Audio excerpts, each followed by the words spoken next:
3 months ago. I was staying with my mom, and it was around midnight, and I get very silly around that time.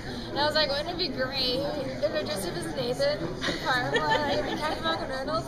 And my mom was like, oh my god. And I was like, what? She's like, and I was like, I was like, okay, yeah, well, let's do it. Why not? Now, do you just call a costume shop for? Oh no, I had to search. I did a lot of online. You put in the work then. I definitely put in time. I went to a historical refurbishing company. That's where I got the pants. The holster is actually a replica from Firefly. I could not find the replica gun, sadly, so I got a Civil War Colt revolver. It's actually the weight of a real one, which I thought that'd be cool, but now walking around and realizing maybe not.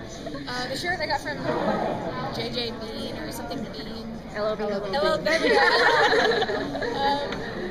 so I definitely put in time. Shoes are from Zappos. $1, you can get them now. Yeah, and was the look on Nathan's face just worth all of that? It was worth everything. He's great. I knew he'd like it. So, and it was fun for me because I loved Firefly. Even before I did Castle, I was like, Castle is cool, you know. And I got the call back, and I was like, Nathan Fillion. Well, this show got a little bit cooler. So yeah, that's how it was. And I dressed up yesterday as Shauna from Shakugan no Shauna. It's a Japanese anime series, and it's done some in English, but it's way better.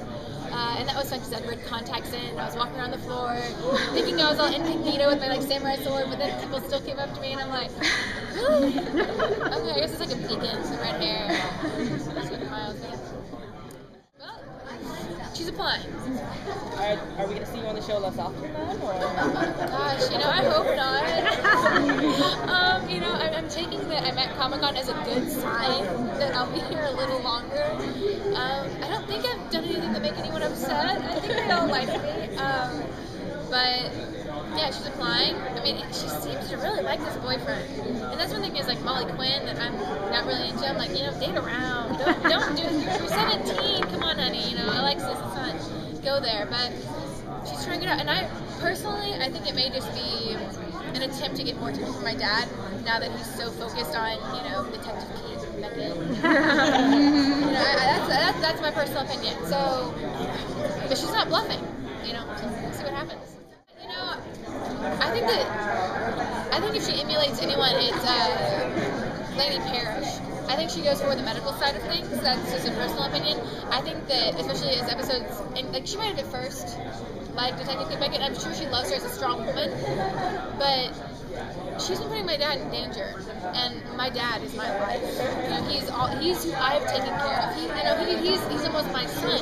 So to see his attention be taken by this other woman, and she's not really treating him in an appropriate way, the way that I think he should be treated. I think that there, if anything, will be more friction between Kate and myself. I don't think that they really are going to get on too well this season. Yeah, Nathan's great. The moment I met him, it was just like, you're awesome. And it was just a very mutual thing. I mean, I love my dad. I've always been a daddy's girl. I never did Boy Scouting. I was a Boy Scout. That's one. So we did everything together, and then I met Nathan, and he was like a younger version of my dad. In fact, in our apartment, there are pictures of me and my actual dad set up because they look so much like Nathan. Like when my dad looks like Nathan when he was younger.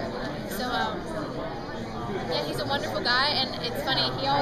He says this to my mom. He says it to me, but what I heard from my mom, he's like, because I'll bring like a guy I'm dating her on set or whatever, They're always very short-lived, don't worry. And he'll be like, every time I know that Molly's dating a guy, I just want to break his legs.